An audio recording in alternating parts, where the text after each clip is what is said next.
Hoy es viernes 22 de noviembre de 2024 y estas son las noticias.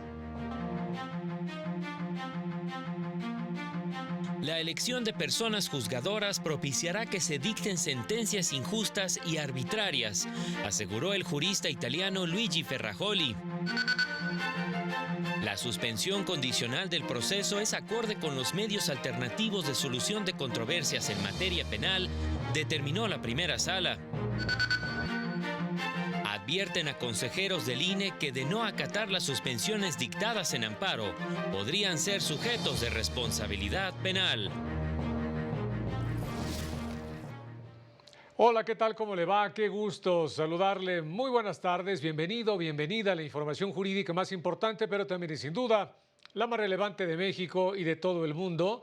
Soy Oscar González y a nombre de todo este equipo de trabajo les saludamos con mucho gusto. Eusiris Rostro en la interpretación en lengua de señas mexicana. Vámonos con todas las noticias y precisamente abrimos desde la sede alterna de la Suprema Corte de Justicia de la Nación, donde se lleva a cabo el encuentro jurídico universitario.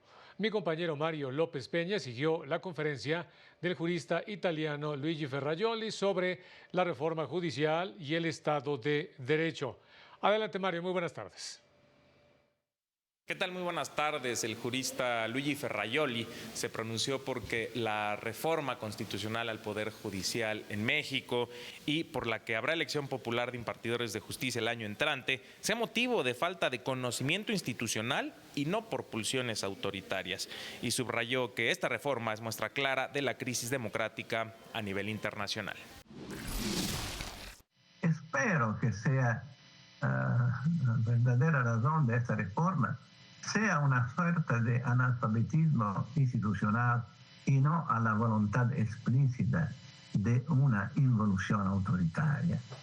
La crisis que se ha manifestado en esta manera muy singular en México no es una crisis solamente mexicana, es también una crisis italiana, una crisis de gran parte del mundo del occidente. En conferencia magistral dentro del encuentro jurídico universitario, Luigi Ferrajoli, uno de los juristas más reconocidos a nivel global, planteó que esta elección supone un riesgo para que impere el clasismo en la justicia penal. Los poderosos requieren impunidad y la justicia se está transformando en un sistema de represión solamente de las pequeñas delincuencias de las personas más débiles. Lilia Mónica López Benítez, consejera de la Judicatura Federal, quien fue moderadora de esta conferencia magistral, insistió en los riesgos que hay para la justicia con las elecciones del año entrante. Tendríamos que reflexionar como un acto de campaña qué se puede ofrecer a las personas que habrán de juzgar. Dejar en libertad a las personas que han robado, por ejemplo, pasar por alto la lesión a los derechos fundamentales de las personas con tal de que el electorado voltee a ver a quien se vaya a postular y voten por ellos. Es el reporte que les tenemos. Enterados, Mario, muchas gracias. Muy buenas tardes. En este encuentro jurídico universitario también participó el jurista argentino Roberto Gargarella, quien calificó las recientes reformas constitucionales en México como una de las tragedias político-jurídicas de nuestro tiempo que ha generado perplejidad en todo el mundo. Indicó que la reforma judicial debe ser sometida a revisión judicial porque cambió las reglas del juego democrático y su objetivo no es mejorar al sistema de justicia, sino subordinar al Poder Judicial a los intereses del poder político en turno, además de eliminar los medios de control y de contrapesos. Porque la mayoría de los sistemas que vemos son sistemas en donde quienes deciden invocando el pueblo, de modo muy claro y muy manifiesto en México, cuando se habla de reforma constitucional, y un órgano constituido y con miles de problemas de representación, invoca a boca plena, digamos, soberanía popular, soy el pueblo, al pueblo habló. ¿En qué sentido el pueblo habló? En este encuentro también se llevó a cabo un taller en el que participaron estudiantes de diversas instituciones de educación superior, en donde se explicaron las características del Sistema Interamericano de Derechos Humanos, un sistema al que las personas pueden acudir en caso de no encontrar justicia en sus países. Cuenta con una comisión cuyas recomendaciones se basan en el principio de buena fe y en un tribunal cuyas sentencias son de carácter obligatorio, aunque se reconoce que la Corte Interamericana no cuenta con mecanismos para obligar al cumplimiento de sus resoluciones. En el caso de la Corte Interamericana de Derechos Humanos, las sentencias son de carácter obligatorio. Sus sentencias son de obligatorio cumplimiento. Esa es la naturaleza diferenciada al ser un tribunal internacional de derechos humanos. Y la primera sala de la Corte estableció que los artículos 191 y 194 del Código Nacional de Procedimientos Penales, que regulan la figura de la suspensión condicional del proceso, son compatibles con los principios generales aplicables a los medios alternativos de solución de controversias en materia penal, así como con los derechos fundamentales de presunción de inocencia y a la reparación integral del daño, consagrados en los artículos 17 y 20 de la Constitución. Dichas disposiciones establecen la obligación de presentar un plan detallado sobre el pago de la reparación del daño y de reparación del daño causado por el delito, lo que permite acceder a la suspensión condicional del proceso, que tiene como fin garantizar la reparación del daño a la víctima, prescindiendo de una declaración formal de responsabilidad penal, lo que obliga a las partes a la negociación y a establecer acuerdos, mismos que, una vez aceptados y cumplido el plan de reparación, el beneficio inmediato es el sobreseimiento de la causa, lo que respeta el principio de presunción de inocencia. El Acuerdo de Escazú y los principios rectores sobre empresas y derechos humanos tienen el objetivo de asegurar un equilibrio entre el desarrollo económico y la protección del derecho a un medio ambiente sano, promoviendo un futuro sostenible, destacó la Unidad General de Conocimiento Científico y Derechos Humanos de la Suprema Corte.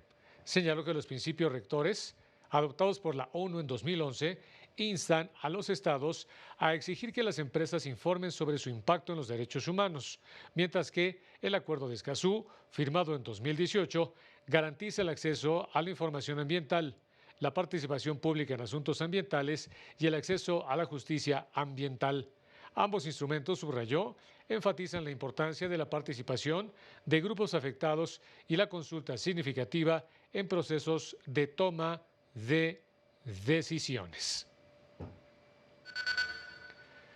En el último año, el Instituto Federal de la Defensoría Pública ha brindado acompañamiento y representación jurídica en materia penal a más de 30,000 personas.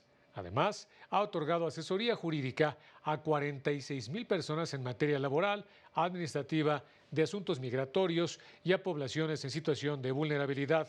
Así lo expresó su directora, la magistrada Taisia Cruz Parcero, en el podcast Reflexiones desde el Consejo, en el que también expresó su preocupación ante los retos que representará para la defensa pública la pérdida de la carrera judicial y la poca experiencia de las personas juzgadoras electas. Pero lo cierto es que lo que estamos viendo es que nuestros litigios se van a complicar y que vamos a tener que empezar muchas veces de cero, porque probablemente lleguemos a una audiencia a defender a una mujer violentada que está a su vez siendo criminalizada por algún delito cometido por su pareja, y que le tengamos que explicar a ese juez, esa jueza, qué es la perspectiva de género. Puede consultar este y más episodios del podcast Reflexiones desde el Consejo en Spotify y YouTube. El segundo tribunal colegiado del Centro Auxiliar de la Segunda Región, esto con residencia en San Andrés Cholula, Puebla, determinó que en casos de acoso y hostigamiento sexual contra personas menores de edad en espacios educativos, la autoridad laboral debe juzgarlos con perspectiva de género e infancia. Debe ordenar de oficio las providencias necesarias para lograr la ratificación de quienes intervinieron en el levantamiento del acta administrativa correspondiente. Este criterio se desprende de uno fijado por la segunda sala, en el que precisó que en el caso de faltas cometidas por trabajadores Al no tener la característica de un documento público, el acta levantada debe perfeccionarse mediante la comparecencia y ratificación de las personas que intervinieron en su elaboración.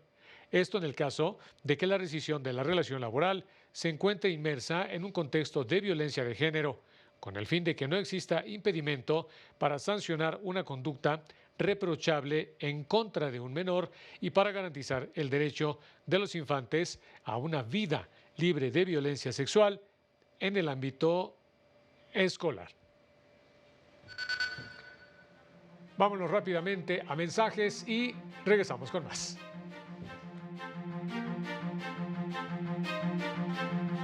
Al regresar, el INE aprueba el marco geográfico para la elección de personas juzgadoras de 2025.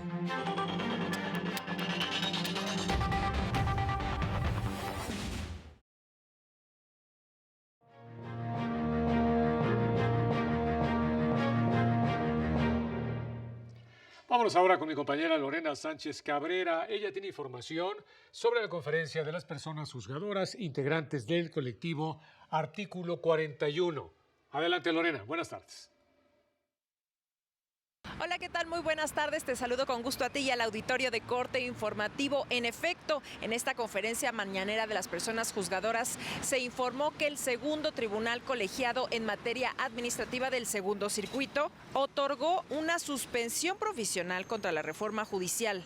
Esto a pesar de la decisión del Tribunal Electoral del Poder Judicial de la Federación, que declaró inconstitucionalmente inviable suspender el proceso electoral de personas juzgadoras. ¿Esto qué quiere decir? Que continuarán tramitándose y recibiéndose juicios de amparo en contra de dicha reforma.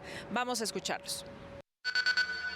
La pregunta del millón es, ¿esta sentencia obliga a los tribunales de amparo? Es decir, tenemos que seguir el criterio que estableció el Tribunal Electoral y el tribunal colegiado al cual pertenezco consistentemente dijo que no.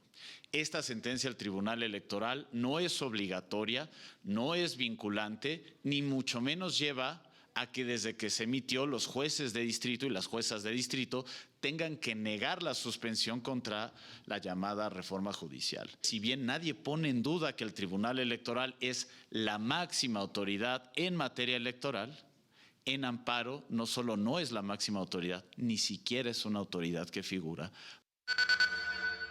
Comentar también que justo con la finalidad de que se fijen criterios sobre la competencia para que el Tribunal Electoral resuelva asuntos o no en esta materia, informaron que presentaron diversos recursos ante la Suprema Corte para que se pronuncie.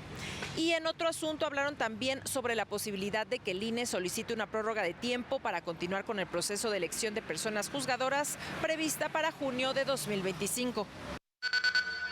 Está bien que se considere una idea de un necesario aplazamiento. Está muy mal que piensen que son solo 3 meses, porque el INE está suponiendo que ya se acabó el periodo de espera porque el Tribunal Electoral ya dispuso que las suspensiones de amparo no pueden detener a la elección.